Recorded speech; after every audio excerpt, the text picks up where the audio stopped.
श्री राम के वियोग में स्त्रियों की करुण दशा का वर्णन। श्री राम का उन्हें वरदान। श्री रामदास जी कहते हैं कि क्षण भर में राम को अलक्ष्य देखकर वे सब स्त्रियां बहुत चकराई, फिर व्याकुल होकर हिरणियों की भांति चंचल नेत्रों से इधर उधर देखती हुई आपस में कहने लगी। उस समय उनका हृदय विरह अग्नि से पूर्ण हो गया था। उनकी उस विरहाग्नि की ज्वाला से उस जंगल में भी थोड़ी देर के लिए करुणा की धारा बहने लगी। वे बोली, हे कांत, इस इंद्रजाल माया का परित्याग करके हमें शीघ्र दर्शन दीजिए। हमने आपसे हंसी की और पहले ही ग्रास में मक्खी गिरने के समान इतना बड़ा विघ्न आकर उपस्थित हो गया। कितने दुख की बात है। हे विधाता, तुम्हारी क्या इच्छा है?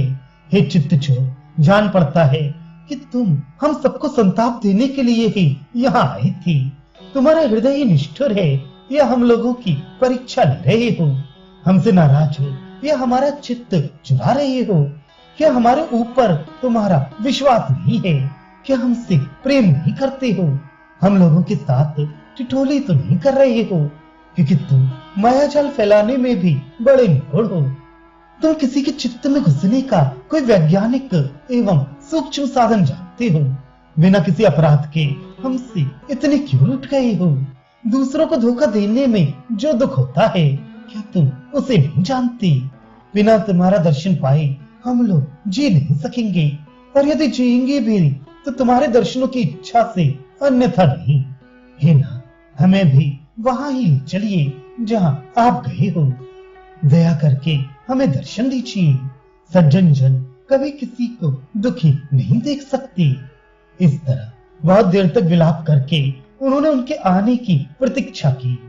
तब भी वे जब नहीं आए, तब वे उनको ढूंढने के लिए वन में इधर उधर घूमने लगी। रास्ते के प्रत्येक वृक्ष और वन के पशुओं से वे राम विरहिणियां ये पूछती जाती थी कि तुम हमारे पति राम को तो इधर कहीं नहीं देखा। वे कहती थी, हे वृक्षों के राजा पिपल देव, हमें बताओ कि तुमने राम को तो नहीं देखा। हम आपकी शरण में हैं। हे तुलसी देवी, तुमने तो राम को नहीं देखा। हे वानरगण, इस वन में तुमने कहीं राम को तो नहीं देखा। हे कुक्के, तू बड़ी मीठी वाणी बोलती है। अब उसी वाणी में हमें ये बता दे कि तूने वन में कहीं रामचंद्र को तो नहीं देखा है। हे कदम, तुझसे हम सब स्त्रियां यही पूछना चाहती हैं कि तूने सीतापति राम को तो कहीं नहीं देखा। अरे पिक, तू सदा पीकहा बोलता रहता है, और हमें ये बता कि तूने कहीं जानकी वल्लभ राम को देखा है? देखा हो तो बतला दे। हे मतवाले गजराज, मनुष्य हाथी के समान श्रेष्ठ रामचंद्र जी को तो तूने नहीं देखा है। हे शुक, तू ही बता दे कि इस वन में कहीं राम को देखा है? हे पवित्र नदी, तू क्यों चुप है?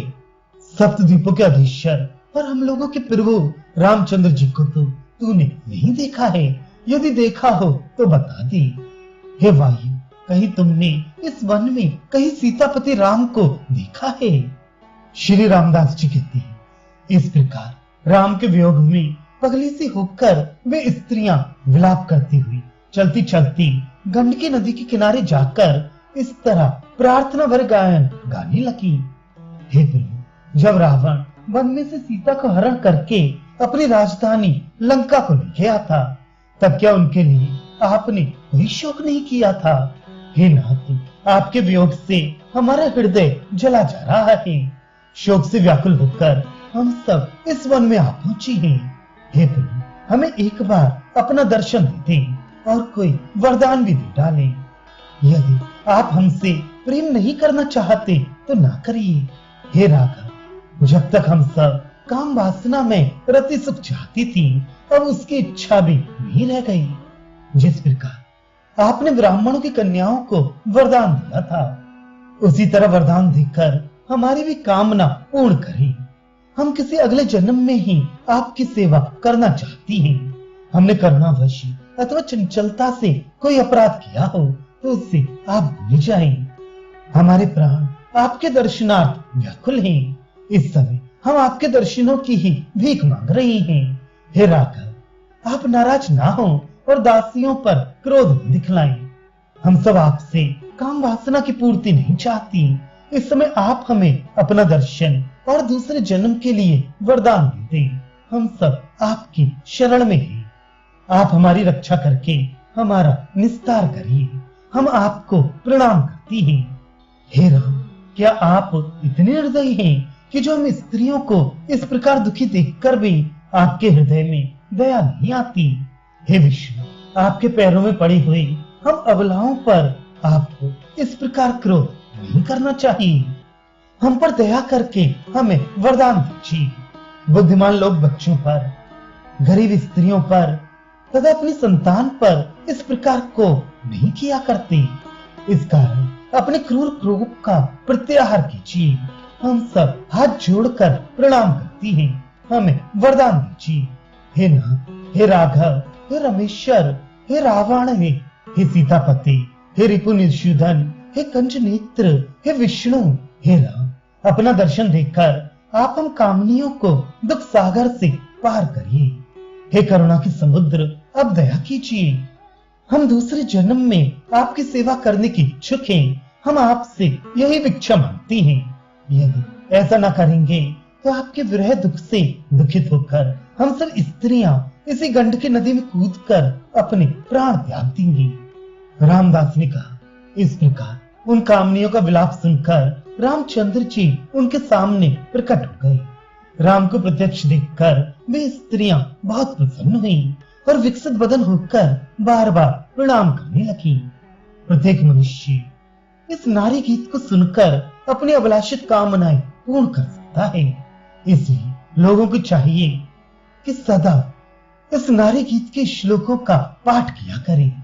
इसके अनंतर उनको वरदान देते हुए रामचंद्र जी कहने लगे, हे स्त्री, बहुत दिनों की बात है कि मैंने एक समय बहुत सी स्त्रियों को पाने की इच्छा से व्यास जी के सम्मुख स्वर्ण की 16 स्त्रियां बनवाकर ब्राह्मणों को दान दिया था।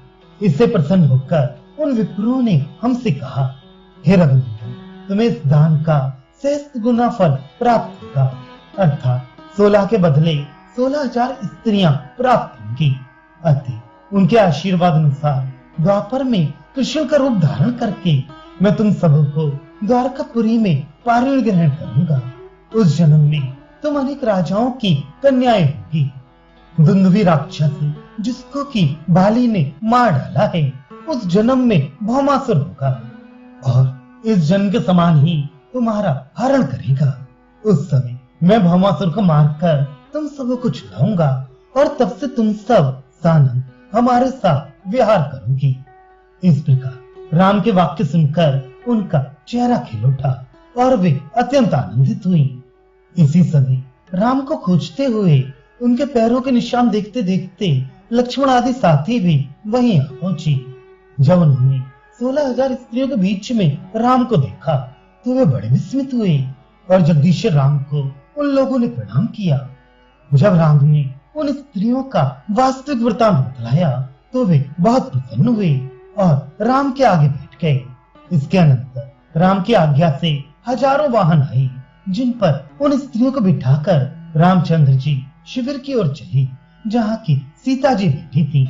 वहां पहुंचकर उन सब स्त्रियों ने सीता को प्रणाम किया और राम ने उनका जो सच्चा सच्चा हाल था सो कह सुनाया। इसके बाद सीता ने अनेकों वस्त्रों आभरणों से उनका सत्कार किया।